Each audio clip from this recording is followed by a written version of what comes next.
La crisis de los misiles en Cuba de 1962 llevó al mundo al borde del abismo nuclear. A menudo su desenlace favorable se atribuye al poder estadounidense y a la actuación de su carismático presidente John F. Kennedy.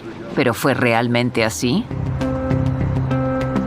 En el otoño de 1961, Estados Unidos instala 15 misiles de alcance medio tipo Júpiter cerca de Esmirna, Turquía.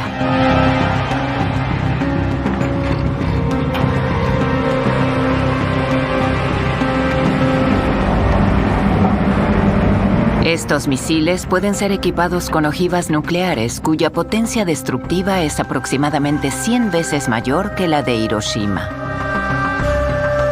En tan solo 10 minutos podrían alcanzar Moscú y sumir a la Unión Soviética en una catástrofe nuclear. Desde la perspectiva de la Unión Soviética y de su líder, Nikita Khrushchev, esta amenaza a sus puertas otorga a los estadounidenses una ventaja inaceptable. Deben responder.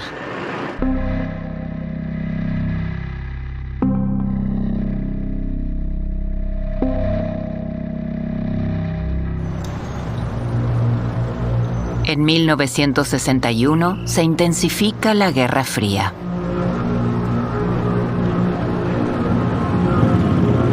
A comienzos de junio, se celebra en Viena una reunión entre Khrushchev, de gran experiencia, y el recién electo presidente Kennedy. El encuentro exacerba las tensiones entre ambas potencias.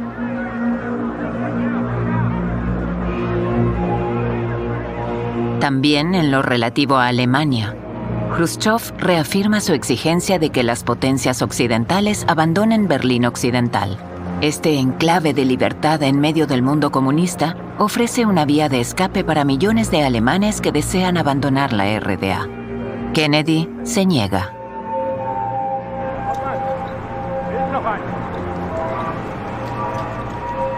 Así como Berlín representa una espina para el bloque comunista, la isla de Cuba es una molestia para Estados Unidos. 2 años antes, Fidel Castro había tomado el poder y se había acercado a la Unión Soviética. Kennedy teme que ese gobierno se consolide y sirva de modelo para otros países vecinos. Está dispuesto a recurrir a cualquier medio para derrocar al régimen cubano. We do not intend to be lectured on intervention by those whose character was stamped for all time on the bloody streets of Budapest. Cuba must not be abandoned to the communists, and we do not intend to abandon it either. En abril de 1961, el intento de desembarco en Bahía de Cochinos, liderado por exiliados cubanos, termina en desastre.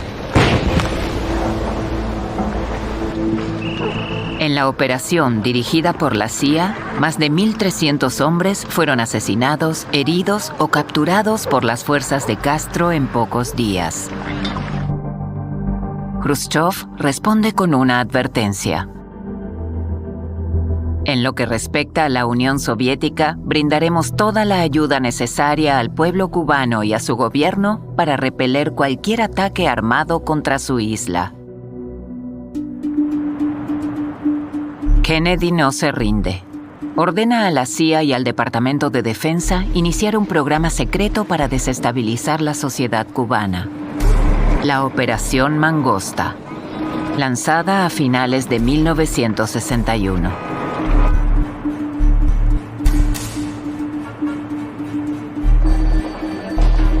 Con un presupuesto anual de $50 millones y 400 agentes, la operación se coordina desde la base de la CIA en Miami. Este programa financia principalmente sabotajes económicos y campañas de propaganda, pero también incluye un complot para asesinar al líder revolucionario cubano.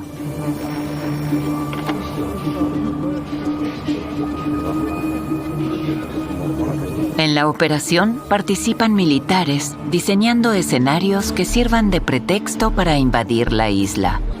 Atentados simulados en Estados Unidos o el hundimiento de un bote de refugiados rumbo a Florida, culpando a los cubanos.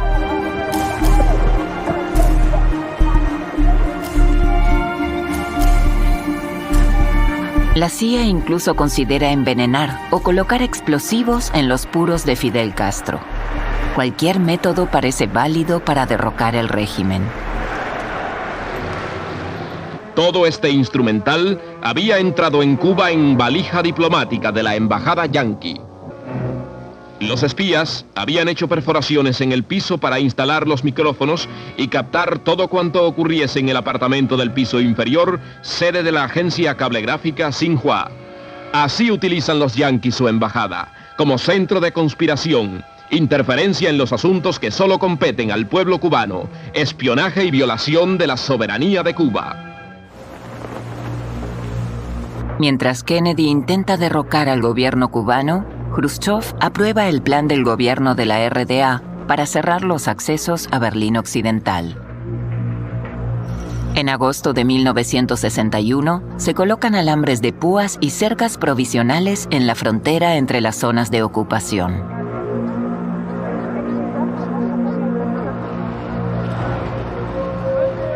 Más tarde, se reemplazan por un muro.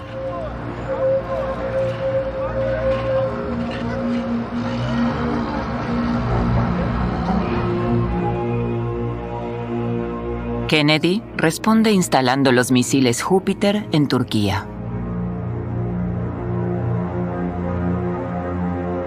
El secretario de Defensa, Robert McNamara, justifica la medida. Actions were taken to increase both the nuclear and non-nuclear strength of the armed forces.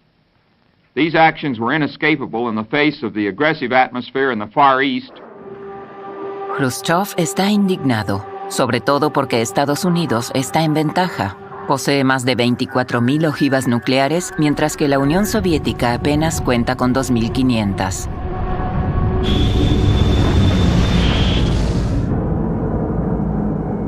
¿Cómo puede Khrushchev compensar esa desventaja? Su idea, compartida con su ministro de Defensa. ¿Y si nosotros también les metemos un erizo en los pantalones?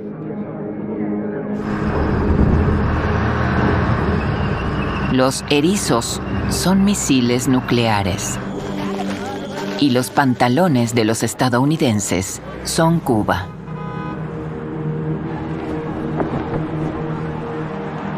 El líder soviético espera lograr dos objetivos: proteger la isla y su régimen y enviar un mensaje claro a Kennedy.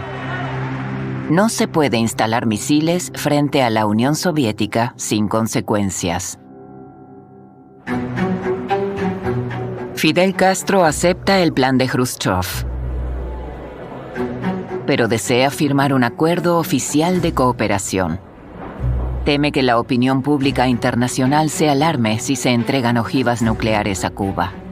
Castro considera que Cuba, como Estado soberano, tiene derecho a poseer armas nucleares y no debería ocultarlas, sobre todo porque denuncia constantemente la violencia de Estados Unidos contra su país. A su señoría el delegado de los Estados Unidos, aprovecho la oportunidad para decirle que hay muchas madres de Cuba esperando todavía su telegrama de condolencia por los hijos que les asesinaron las bombas de los Estados Unidos. Khrushchev no quiere saber nada de eso. Está dispuesto a brindar ayuda militar, pero solo bajo estricta confidencialidad para no provocar a los estadounidenses.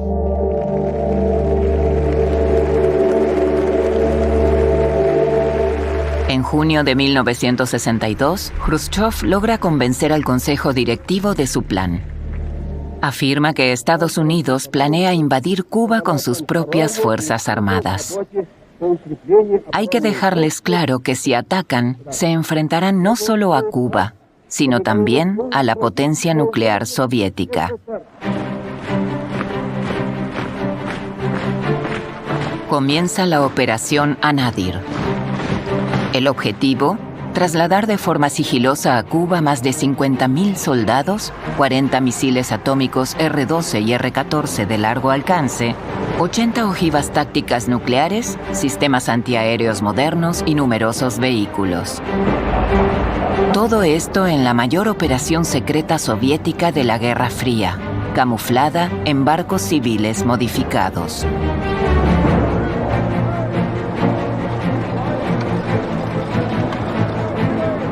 Para garantizar el máximo secreto, la información se comparte con extrema cautela. Ni siquiera los capitanes de los 85 buques conocen su destino. Algunos parten desde el Mar Báltico, otros desde el Mar Negro y uno desde el Ártico.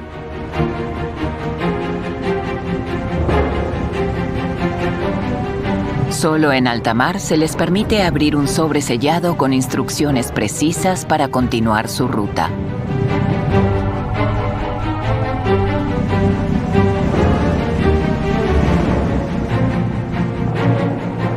Además, se planea desplegar en Cuba submarinos con misiles balísticos.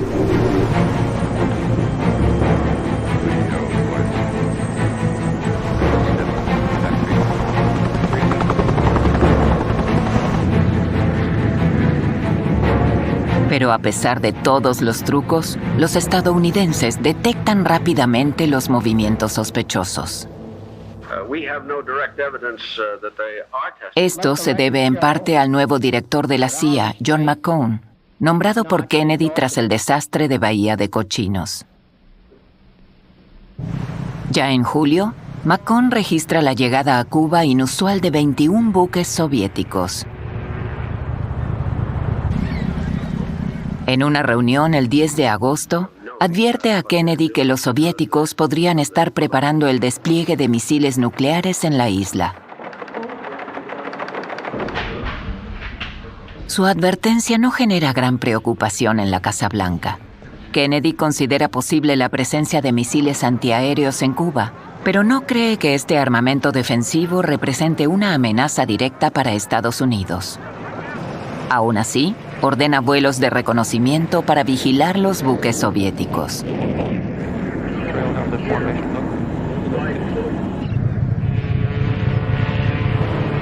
A principios de agosto llegan a Cuba decenas de ojivas nucleares. Al mismo tiempo, McCone, recién casado, se encuentra de luna de miel en la Costa Azul. Desde su lugar de descanso, sigue monitoreando la situación. Aunque no tiene pruebas concretas sobre el contenido de los buques, está convencido de que transportan misiles nucleares. A comienzos de septiembre, escribe a su subdirector que considera muy probable que los soviéticos estén intentando ocultar la presencia de misiles ofensivos. Días después envía otro telegrama. Debemos investigar cuidadosamente la posibilidad de un ingreso secreto y despliegue de misiles soviéticos de alcance medio.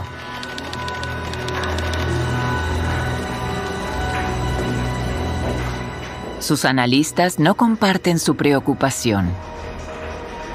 Los telegramas de McCone son clasificados como mensajes de luna de miel. Peor aún, la CIA publica un informe que contradice sus sospechas. Considera improbable el despliegue de misiles de alcance medio en la isla. De regreso en Estados Unidos, McCone está alarmado. La situación no recibe suficiente atención y los vuelos de reconocimiento sobre Cuba ya han sido suspendidos. El 9 de octubre, convence a Kennedy de reanudarlos.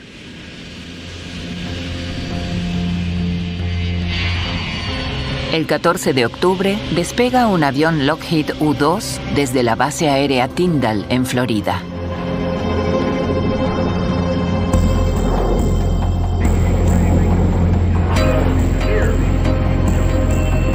Está equipado con cámaras especiales.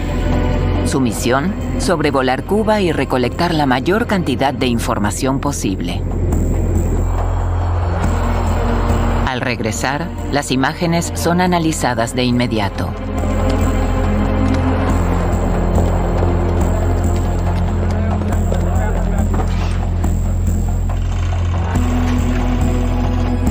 Son 928 fotografías.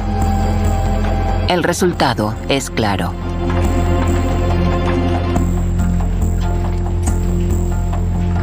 En Cuba hay bases de lanzamiento para misiles ofensivos capaces de alcanzar territorio estadounidense.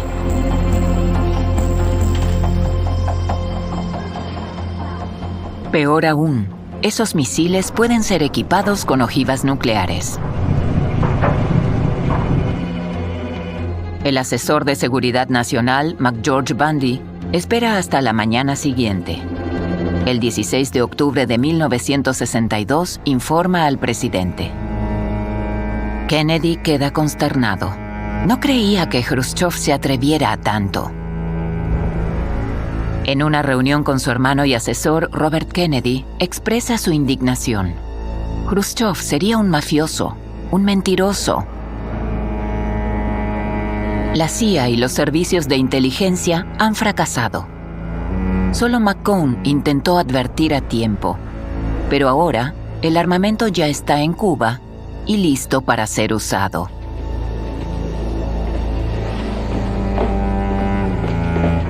La nueva situación apenas altera el equilibrio nuclear. La Unión Soviética ya contaba con misiles capaces de alcanzar a Estados Unidos desde hace años. Sin embargo, los estadounidenses están inquietos. Las armas podrían permitir a Fidel Castro lanzar un ataque. También se teme que esta maniobra sea parte de una estrategia soviética en Berlín. La seguridad de Berlín Occidental depende del paraguas nuclear estadounidense. Si Kennedy no responde con firmeza, Khrushchev podría pensar que tiene vía libre para invadir la zona aliada de la ciudad. Estados Unidos está bajo presión. Kennedy convoca ese mismo 16 de octubre al Comité Ejecutivo del Consejo de Seguridad Nacional. Necesita soluciones para enfrentar la crisis. Entre los miembros están el vicepresidente, Lyndon B. Johnson, el secretario de Defensa, Robert McNamara, el secretario de Estado, Dean Rusk, y Robert Kennedy. El presidente Kennedy había instalado un sistema secreto de grabación en la Casa Blanca. Él mismo lo activa. Dean Rusk toma la palabra.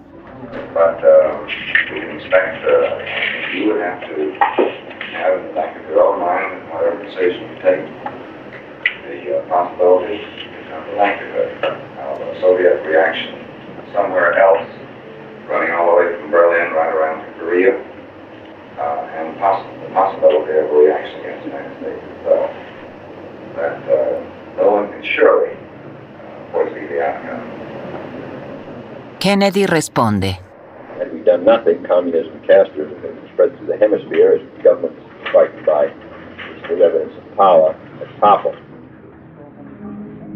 En ese primer día, los participantes coinciden casi por completo. Las instalaciones soviéticas en Cuba deben ser destruidas.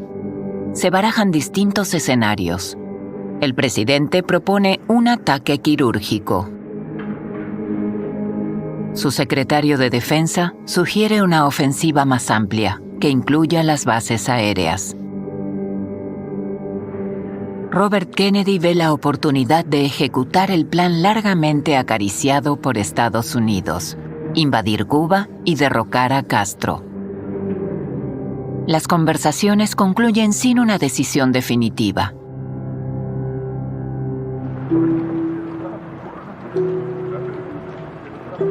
La crisis llega en un momento políticamente delicado para Kennedy. Está en plena campaña para las elecciones legislativas. Al día siguiente tiene varios actos en Connecticut. No puede cancelarlos sin levantar sospechas. Aunque Cuba se convierte en su prioridad, debe evitar que el tema se haga público. El 17 de octubre, Kennedy aterriza en Stratford. The fact of the matter is that the great fight in 1962 is the same fight that we waged in 1960 and must be waged in this decade.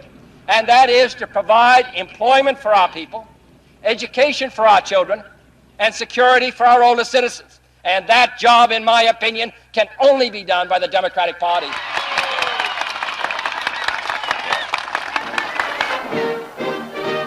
Mientras Kennedy recorre actos públicos, Khrushchev prepara en Moscú su siguiente jugada junto a su ministro de Relaciones Exteriores, Andrei Gromyko.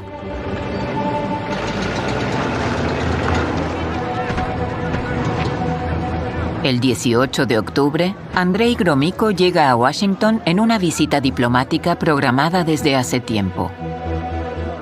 El encuentro resulta oportuno para iniciar conversaciones con la Unión Soviética sin alarmar a la opinión pública. Kennedy menciona la llegada de numerosos buques soviéticos a Cuba en los últimos meses, pero no revela que Estados Unidos ha detectado su cargamento. Khrushchev no ha informado a Gromyko sobre el envío de misiles nucleares. El ministro soviético insiste en que la ayuda brindada a Cuba es exclusivamente defensiva. Niega que se haya planeado equipar a la isla con armas capaces de alcanzar territorio estadounidense. Kennedy se esfuerza por mantener la compostura.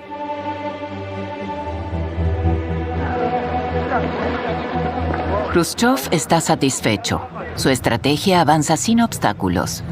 Los misiles continúan llegando a Cuba mientras submarinos soviéticos se posicionan cerca de la isla.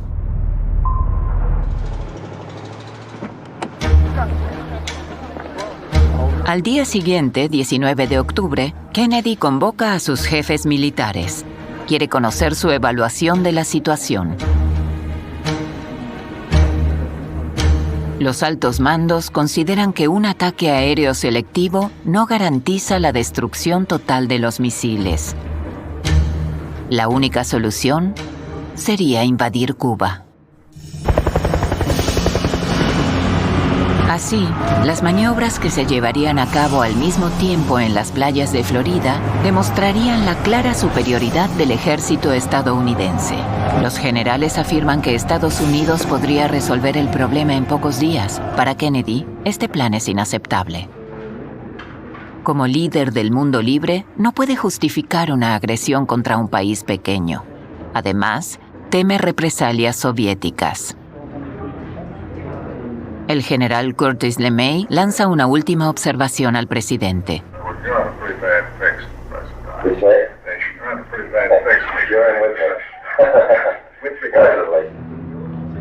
Tras la reunión, Kennedy comenta a uno de sus asesores: si hacemos lo que ellos proponen, ninguno de nosotros vivirá para decirles que estaban equivocados.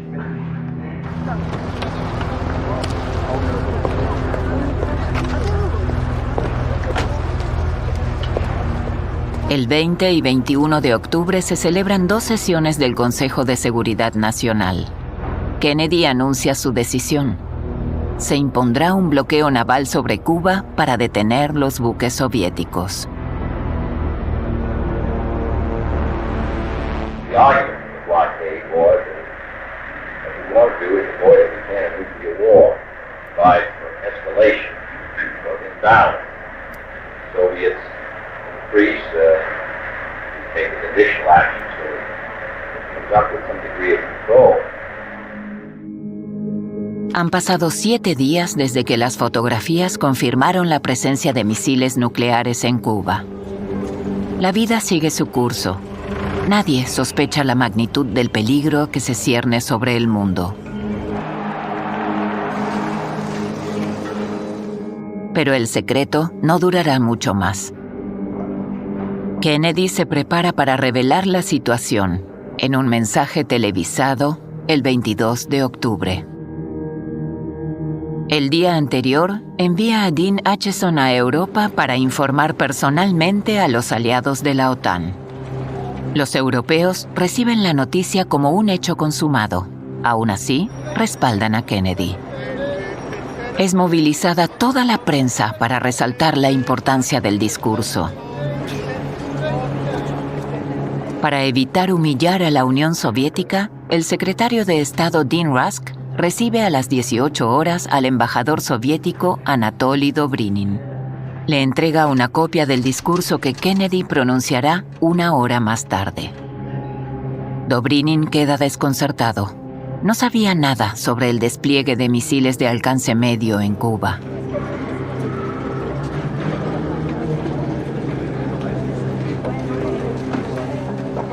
The President of the United States. Good evening, my fellow citizens. Within the past week, unmistakable evidence has established the fact that a series of offensive missile sites is now in preparation on the island of Cuba. The purpose of these bases can be none other than to provide a nuclear strike capability against the Western Hemisphere. Los hechos ya no pueden ocultarse. Kennedy exige el cese inmediato de la operación soviética. De lo contrario, advierte que habrá represalias. Anuncia un bloqueo naval. Todos los barcos, sin importar su bandera, serán interceptados. Y si transportan armas ofensivas, obligados a regresar. The cost of freedom is always high, but Americans have always paid it. Our goal is not the victory of might, but the vindication of right. Not peace at the expense of freedom, but both peace and freedom here in this hemisphere, and we hope around the world. God willing, that goal will be achieved. Thank you and good night. Su discurso provoca una ola de pánico mundial.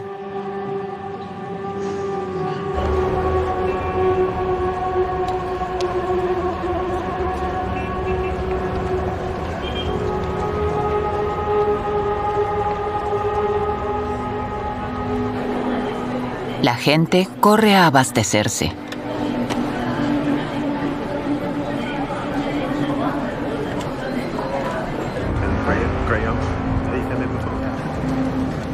Se acondicionan refugios antinucleares.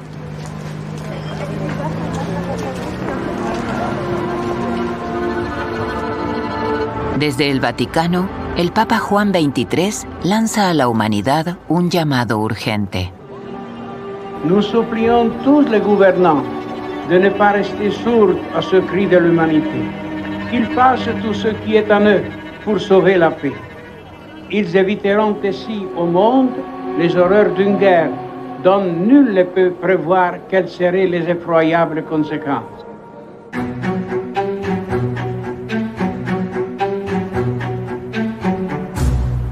La mañana del 23 de octubre, Khrushchev responde al discurso de Kennedy con una breve carta. Condena la actitud agresiva de Estados Unidos, que según él viola la Carta de las Naciones Unidas y la libertad de navegación. Insiste en que las armas enviadas a Cuba son exclusivamente defensivas y expresa su esperanza de que Estados Unidos desista de sus medidas que podrían tener consecuencias catastróficas para la paz mundial. Al mismo tiempo, pone en alerta a las fuerzas del bloque del Este. Estados Unidos también se prepara para la guerra. I have taken the necessary steps to deploy our forces to be positioned to make effective the quarantine at 2 p.m. tomorrow, Greenwich time. That will be the equivalent of 10 a.m. Eastern Daylight Time. The forces are ordered to interdict delivery of offensive weapons and associated material to Cuba. Those are the instructions we've been given. Those are the instructions we will carry out. Más de 40 buques se dirigen al Caribe.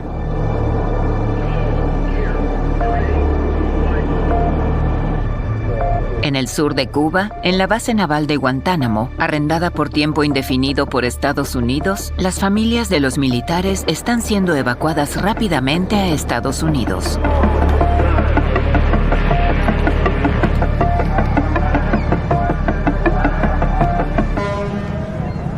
Mientras el mundo teme una guerra nuclear, en Moscú concluye una función en el Teatro Bolshoi.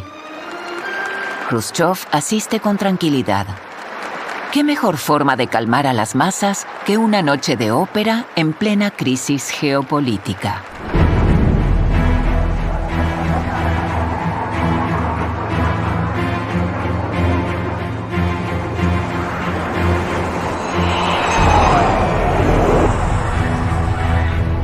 El 24 de octubre a las 10 de la mañana comienza oficialmente el bloqueo naval de Cuba.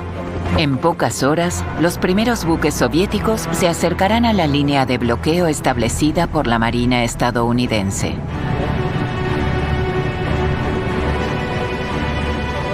Al mismo tiempo, el ejército estadounidense eleva su nivel de alerta a DEFCON 2, el más alto antes del conflicto nuclear. Son activadas todas las armas nucleares de Estados Unidos en el mundo. Se vislumbra un enfrentamiento directo entre las dos potencias. La situación es grave. Kennedy está tenso. Se pregunta, ¿qué pasará si los buques soviéticos intentan atravesar el bloqueo? ¿Será necesario llegar a una confrontación armada?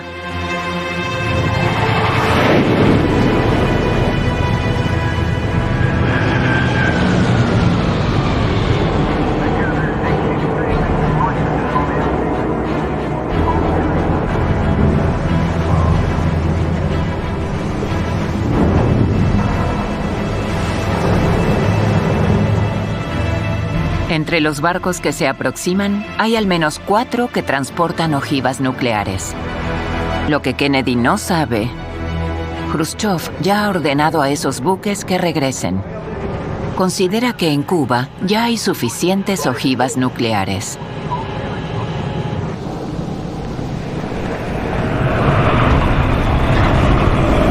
Sin embargo, no todos los barcos reciben esa orden. Algunos continúan su ruta dispuestos a desafiar el bloqueo.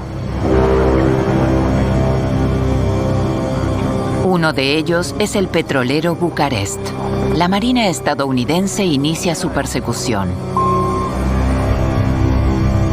Se acerca un destructor para interceptarlo.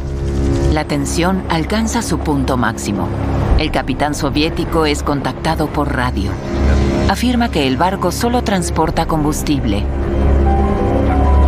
Finalmente, los estadounidenses permiten que el barco continúe. Consideran improbable que lleve armas ofensivas. El primer día del bloqueo naval termina sin incidentes graves, para alivio del Consejo de Seguridad Nacional.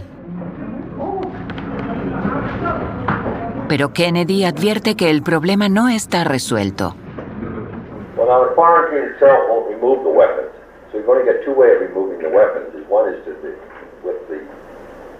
negotiate them out, or in other words, trade them out, or the other is to go in and take them out. I don't see any other way you're going to get the weapons out. At the United Nations on Thursday, the 4th day of crisis, the conflict is carried on among the diplomats of the world. Here in this political forum, representatives of each of the nations involved in the global dispute are given the opportunity to hear and be heard, nation against nation, face to face, in dramatic confrontation. El embajador soviético Valerian Zorin acusa a Estados Unidos de piratería. El embajador estadounidense Adlai Stevenson lo confronta directamente. Let me ask you one simple question. Do you, Ambassador Zorin, deny that the USSR has placed and is placing medium and intermediate range missiles and sights in Cuba? Yes or no? Don't wait for the translation, yes or no?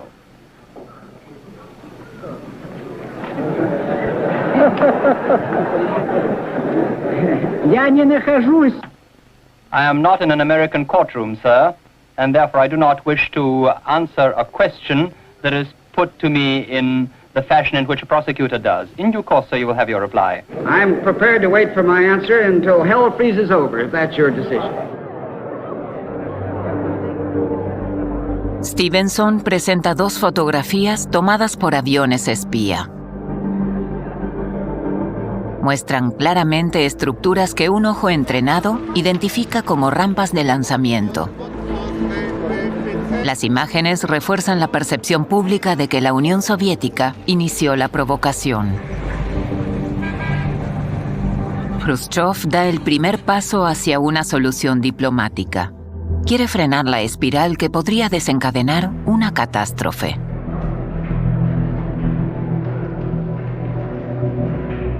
El 25 de octubre convoca al Consejo Directivo del Comité Central. Está dispuesto a retirar los misiles de Cuba. A cambio, exige que Estados Unidos se comprometa a no invadir la isla ni derrocar a Fidel Castro. Ese era el objetivo supremo de Khrushchev, asegurar de forma permanente esa espina socialista clavada en el ojo de Occidente.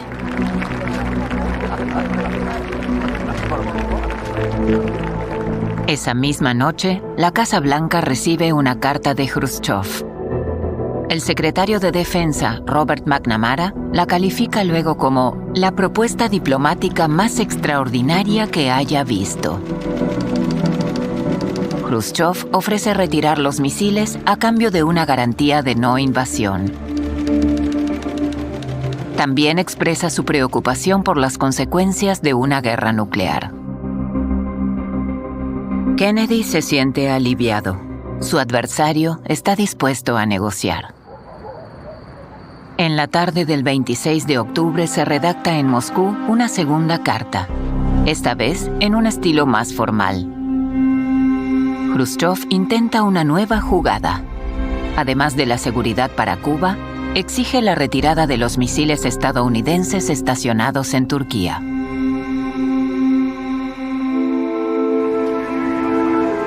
El contenido de la nueva carta se difunde primero a través de Radio Moscú. Los periodistas occidentales también se enteran rápidamente. El 27 de octubre, el presidente estadounidense vuelve a recibir las noticias matutinas. Kennedy ahora sabe que hay otra carta de Khrushchev con esta nueva exigencia en camino. Y puede entender la lógica. Si Estados Unidos, por temor a un ataque, no quiere que se instalen misiles ofensivos en Cuba, es comprensible que la Unión Soviética, por la misma razón, no quiera misiles en Europa. Pero la mayoría de sus asesores se oponen a esta nueva exigencia. Recomiendan aceptar solo la primera propuesta del día anterior: retirada de misiles de Cuba a cambio de no invasión. Ese 27 de octubre, las discusiones se prolongan. La amenaza de una catástrofe nuclear persiste. Todo puede desestabilizarse aún, en cualquier momento. Ese mismo día, un avión estadounidense que debía recolectar muestras de aire en el círculo polar se desvía de su ruta. El piloto ingresa en el espacio aéreo soviético.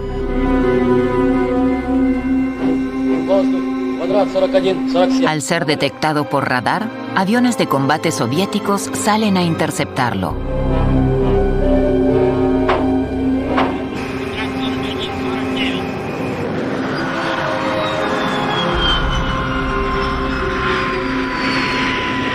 El Comando Aéreo estadounidense, al notar la emergencia, envía cazas para proteger al avión.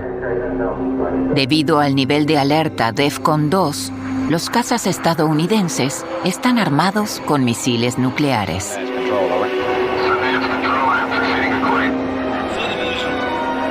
El avión U-2 está a punto de ser alcanzado por los MiG soviéticos. Finalmente, logra alejarse del espacio aéreo de la Unión Soviética.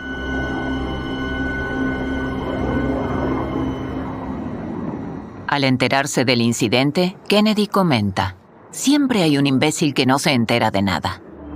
Khrushchev también se alarma. Un avión estadounidense intrusivo podría obligarnos a tomar una decisión fatal.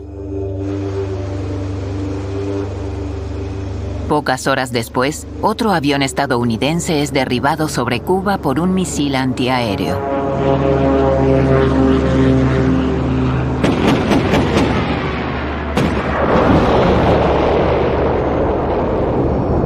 El derribo fue ordenado por los militares soviéticos presentes en el lugar, a pesar de las órdenes contrarias procedentes de Moscú. El piloto Rudolf Anderson muere.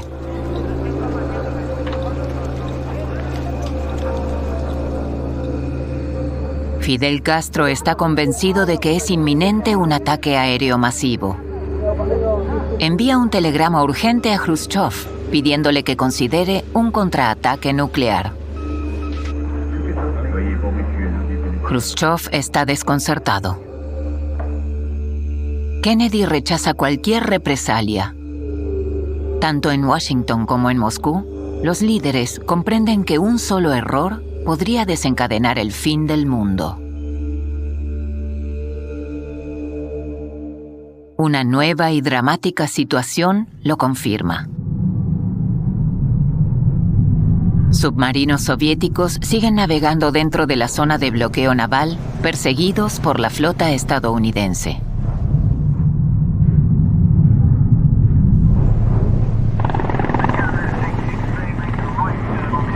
Dos de ellos emergen y son detectados de inmediato.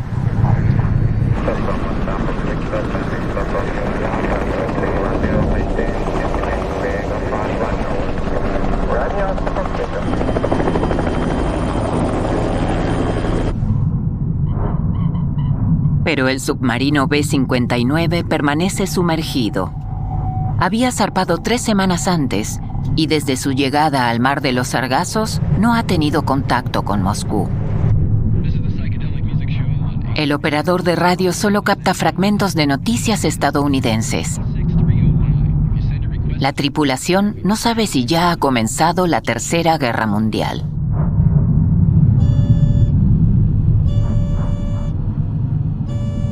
La situación a bordo es crítica. El submarino fue diseñado para aguas árticas y no cuenta con sistema de refrigeración. La temperatura supera los 40 grados y el oxígeno escasea. El 27 de octubre, la Marina estadounidense lo detecta. Para obligarlo a emerger, lanza cargas de profundidad. El comandante soviético interpreta la acción como un ataque. Cree estar en guerra y se prepara para lanzar un torpedo nuclear de 5 kilotones.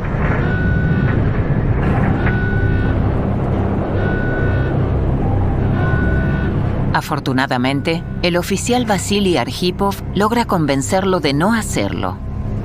Ordena que el submarino emerja. Se evita la catástrofe por segundos.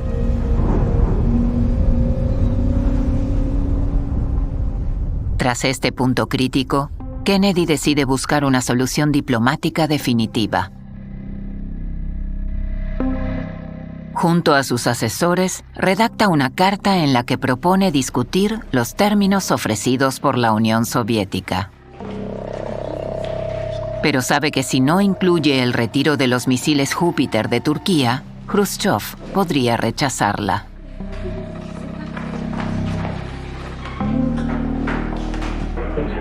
Aunque sus asesores se oponen, Kennedy está dispuesto a aceptar esa condición.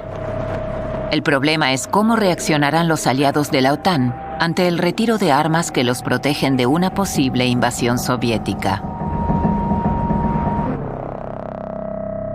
En una reunión más reducida, Kennedy comunica su decisión de acceder a la solicitud de Khrushchev. El secretario de Estado Dean Rusk propone una solución para no causar fricciones con los socios de la OTAN, ofrecer el retiro de los misiles de Turquía, pero hacerlo después de que se resuelva la crisis. Robert Kennedy será el encargado de transmitir el mensaje al embajador soviético Anatoly Dobrynin. De ese modo, Khrushchev obtendría lo que quería, sin que Estados Unidos diera la impresión de haberle concedido la victoria. El hermano del presidente tranquiliza a Dobrynin. Necesitamos entre 4 y 5 meses para retirar los misiles de Turquía. Este será el tiempo mínimo, teniendo en cuenta los procedimientos de la OTAN. Y si la Unión Soviética quiere que esta propuesta tenga éxito, debe mantenerse en secreto. Le entrega un número directo de la Casa Blanca para que pueda llamar en cuanto reciba la respuesta de Khrushchev. El desenlace de la crisis depende ahora de Moscú. Robert Kennedy regresa junto al presidente, quien intenta mantener la calma mientras esperan la respuesta soviética.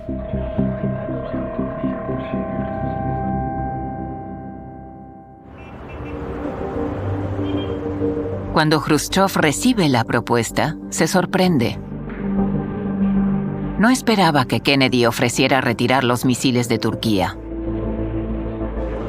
Además, ya estaba por confirmar el acuerdo anterior. Envía de inmediato un telegrama a Dobrynin autorizándolo a aceptar la oferta. Luego, a través de Radio Moscú, anuncia que acepta retirar los misiles de Cuba a cambio de garantías de seguridad para el gobierno de Fidel Castro. Tal como pidió Estados Unidos, no menciona los misiles en Turquía. El 28 de octubre, la crisis llega a su fin. La noticia llega a Washington a las 9 a.m. La tensión se disipa. Los asesores felicitan al presidente. Solo los jefes militares lamentan no haber podido ejecutar el plan de invasión a Cuba. El almirante George Anderson incluso afirma: "Nos engañaron". Kennedy se muestra decepcionado por la actitud de sus mandos militares. En todas partes se celebra la victoria del joven presidente. A los ojos del mundo, ha obligado a la Unión Soviética a retirarse. Así, termina esta grave crisis que ha durado 13 largos días. La solución pacífica abre paso a un periodo de distensión en las relaciones entre la Unión Soviética y Estados Unidos. Se establece el teléfono rojo, una línea directa entre Washington y Moscú. Se firman varios tratados para limitar la proliferación de armas nucleares. Como símbolo de esa distensión, en 1963, el secretario de Estado Dean Rusk se reúne con Nikita Khrushchev en la costa del Mar Negro. Mr. Rusk said that they touched on many things in a relaxed atmosphere, but reached no conclusions on any further agreements. Later, the meeting adjourned to a recreation room, where Mr. Khrushchev took on Mr. Rusk at badminton. Decked out in his Ukrainian blouse, the Russian leader defeated the American. But that's the life of a diplomat.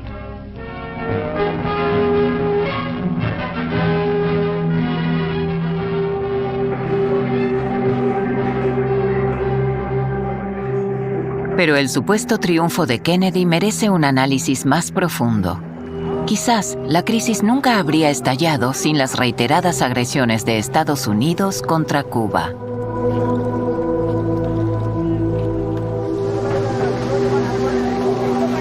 Al principio, Fidel Castro se enfadó por la decisión de Khrushchev. En 1963, puso fin a la disputa entre ambos países, realizando una visita oficial a la Unión Soviética. Khrushchev también actuó para proteger a Cuba de futuras ofensivas estadounidenses, y en ese sentido tuvo éxito. El régimen instaurado entonces sigue vigente en la isla. En cuanto al retiro de los misiles Júpiter de Turquía, tanto el secretario de Defensa, McNamara, como el secretario de Estado, Rusk, declararon ante el Congreso en febrero de 1963 que esa decisión no estuvo vinculada a ningún acuerdo secreto relacionado con Cuba.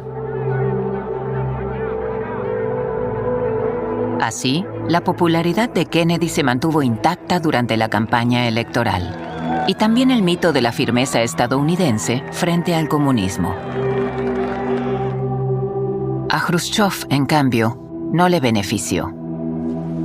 Fue apartado del poder en octubre de 1964. El acuerdo secreto no se reveló sino hasta 1987.